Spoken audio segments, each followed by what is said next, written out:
Şimdi bu gelenek tabii ki Peygamber Efendimiz sallallahu aleyhi ve sellem'den kalma bir sünnettir aslında. Peygamber Efendimiz sallallahu aleyhi ve sellem her zaman, her sene Ramazan ayında Cebrail ile karşı karşıya birer kere hatmederlerdi, Kur'an-ı Kerim'i mukabele ederlerdi. Peygamber Efendimizin son senesinde, vefatı senesinde 2 defa karşılıklı okumuşlardır ve bu sünnet bizim geleneğimize gelmiştir ve biz de şu anda Türkiye'de, dünyada genel anlamda mukabeleyi okuyoruz Ramazan ayında. Ama bizim camimizde genelde sabah namazı 365 gün biz mukabele okuyoruz sabah namazında. Ancak Ramazan ayında bu gelenek, milletimiz daha fazla katılım sağlansın diye öğlen ve ikindi olmak üzere yarımşar cüz, yani toplamda 1 cüz okumaya çalışıyoruz ve öğlen yarım cüz, ikindi de toplamda yarım cüz olmak üzere 1 cüzü okumaya çalışıyoruz. Tabii ki işi olmayanlar, bu saatte öğlen vaktinde mesaisi olmayanlar, cemaatimiz gelir. Mesaisi olanlar genelde ikindi namazında da gelebiliyorlar. Tabii katılım bizim camimizde fena değil. Tabii farklı camilerde de gene bütün Mardin camilerinde mukabele okunur ve bu mukabeleyi, geleneğimizi devam ettiriyoruz. Herkes kendi camisinde okuduğu için cemaat dağılımı da söz konusudur. Biz sadece Ramazan'da değil dedik az önce. Biz genel anlamda birkaç cami daha vardır. Bu yaklaşık ben görevli olduğum süreç içerisinde Yenişehir Kuba Camisi'nden başladık orada. Geçmiş hocalarımızdan bu mukabeleyi okuyorlardı ama biz bunu devamlı 365 gün olmak üzere her gün sabah namazı ezanıyla yarım cüz okuyoruz. Ondan sonra farz namaza geçiş yapıyoruz ve bu şekilde 2 ayda da bir hatim okumaya çalışıyoruz. Ramazanınızı tebrik ediyorum. Hayırlı Ramazanlar diliyorum. Çok güzel, mukabelemiz güzel, camimiz güzel, imamımız çok güzel. Yani ümmeti Muhammed'e hayırlı olsun. Allah bu Müslümanlara hayırlı etsin. Ve Gazze'deki Müslümanları bu sıkıntıdan kurtarsın inşallah. Bizim duamız Allah'tan bunu biz diliyoruz. İnşallah en yakın zamanda bu da biter inşallah. Bu insanları katletmek bu soykırımdır. Allah yani bu Netanyahu bir an evvel bu şeyden kurtarsın. Ümmeti Muhammed'i de kurtarsın inşallah. O çoluk çocuk demeden insanları katlediyor mübarek günlerde. Yani bunun vebali çok büyük. Yani bir an evvel bunun bitmesini istiyoruz. Her gün katılıyoruz, dinliyoruz. Çok güzel. Allah'a çok şükürler olsun. Bu günleri bize gösterdi. Allah ümmet Muhammed'e herkese nasip etsin bu güzel günleri.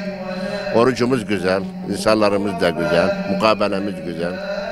Hamdolsun Allah'a çok şükür. Eski Ramazanlarda tabii biraz fark var. Eskiler de güzeldi. Şimdi de çok güzel yani. Her şeyimiz güzel. Camimiz güzel, insanlar güzel. Allah ümmeti Muhammed'e bu şeyi devam etsin. Gençlerimiz biraz bu şey bakımından biraz zayıftır. Çoğu şeyleri bilmiyorlar. Allah onları da hidayet etsin, onlara nasip etsin.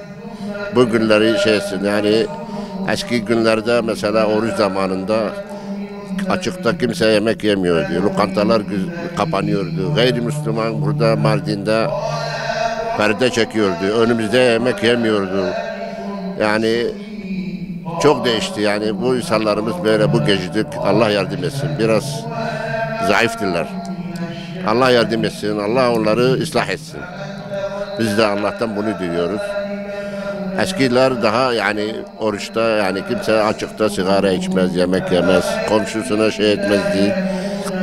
Daha saygılıydı eski günler. Ama şimdi maalesef biraz şey olmuş. Öncelikle herkese hayırlı Ramazanlar diliyorum. Rabbime şükürler olsun.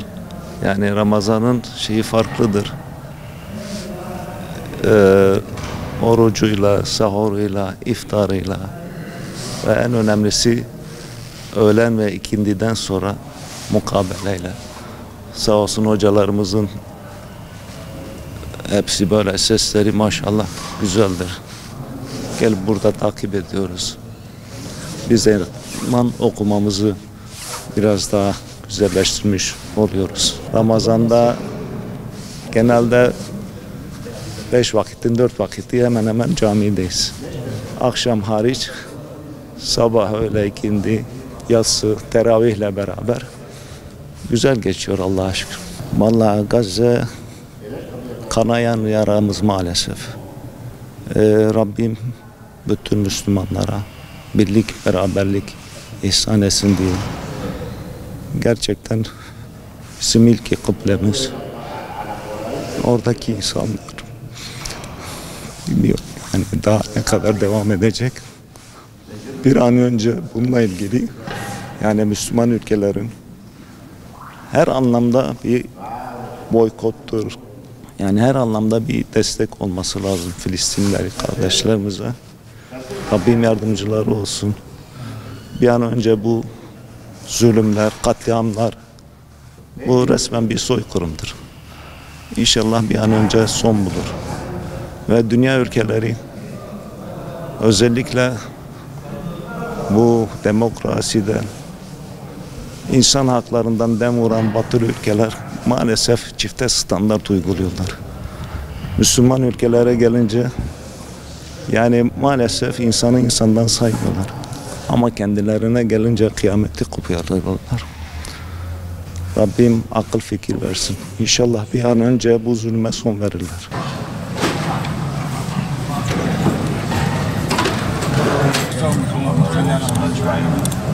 Güzel